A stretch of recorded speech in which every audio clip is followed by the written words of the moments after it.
পাউরুটি দিয়ে যে এত মজার একটি ডেজার্ট আইটেম বানানো যায় আপনারা না বানিয়ে খেলে বিশ্বাসই করবেন না। হ্যালো এভরিওয়ান, আসসালামু আলাইকুম।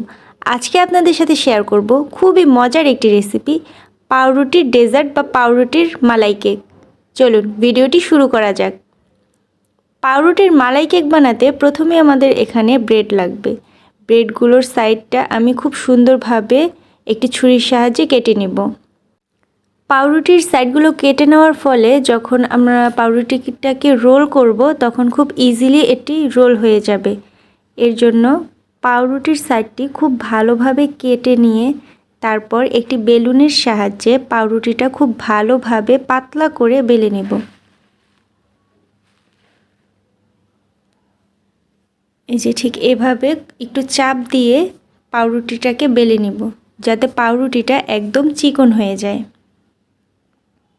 ঠিক এভাবে পাতলা করে বেলে নেব। সেমভাবে সবগুলো পাউরুটি বেলে নেব পাতলা করে। পাউরুটিগুলো বেলে নেওয়া হয়ে গেলে এরপর এটার মধ্যে পুর দেওয়ার জন্য সুজির একটি পুর বানাবো। এখানে 3 টেবিল চামচ ঘি নিয়ে নিব। আপনারা চাইলে এখানে বাটার অথবা তেলও ব্যবহার করতে পারেন, তবে ঘি দিলে ফ্লেভারটা অনেক সুন্দর আসে। এখানে সুজি দিয়ে কিছুক্ষণ নেড়ে নিব। সুজিটা ততক্ষণ পর্যন্ত নাড়ব যতক্ষণ পর্যন্ত এখানে সুন্দর একটা স্মেল আসে। যখন সুন্দর একটা ঘ্রাণ আসবে তখন এখানে 1 কাপ পরিমাণ দুধ অ্যাড করব। দুধ দেওয়ার পর এটি অনবরত নাড়তে হবে, নয়তো দলা পেকে যাবে। এখানে সুন্দর ঘ্রাণ আসার জন্য এখানে আমি একটু পরিমাণ দারচিনি এবং একটি এলাচ দিয়ে দিয়েছি। এবার দিব স্বাদ মতো চিনি। এখানে আপনারা আপনাদের ইচ্ছে অনুযায়ী বা আপনাদের স্বাদ অনুযায়ী চিনি অ্যাড করতে পারেন। সুজির ঘনত্বটা বেশি হলে এখানে একটু দুধ অ্যাড করে দিতে পারেন। এখানে আমি একটু দুধ অ্যাড করে দিয়েছি। এখানে ক্ষীরসার ফ্লেভার আনার জন্য আমি কিছু পরিমাণ গুঁড়ো দুধ দিয়ে দিয়েছি। এটা আপনারা স্কিপও করতে পারেন। এরপর খুব ভালোভাবে কিছুক্ষণ নেড়ে নেব। পুরটা যখন একদম রেডি হয়ে যাবে তখন এখানে আমি দিব কাজু বাদাম এবং কাঠবাদাম কেটে। এরপর খুব ভালোভাবে মিক্সড করে চুলাটা বন্ধ করে দিব। সুজির পুরটা বানানোর পর এখানে আমি বানাবো দুধের মালাই। দুধের মালাই বানাতে হলে দুধটাকে খুব ঘন করে জাল দিয়ে নিতে হবে।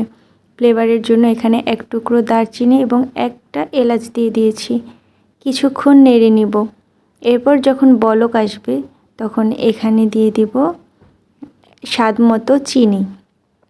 এখানে চিনিটা আপনারা ইচ্ছে মতো দিতে পারেন। আমি এখানে কমই দিয়েছি যেহেতু আমি পুরের মধ্যে একটু বেশি পরিমাণে চিনি দিয়েছি।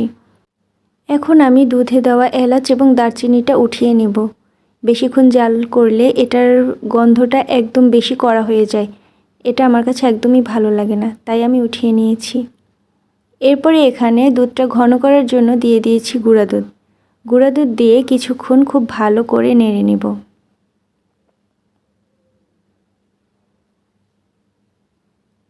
খুব ভালো করে নেড়ে নেওয়ার পর ঘনত্বটা যখন ঠিক এমন হবে তখন চুলাটা বন্ধ করে দেব।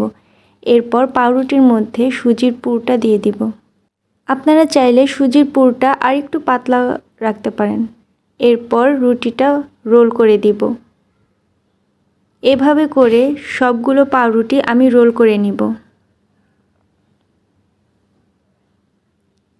এই তো সবগুলো পাউরুটি রোল করা শেষ। এবার এখানে সেই দুধের মালাইটা ঢেলে দিব।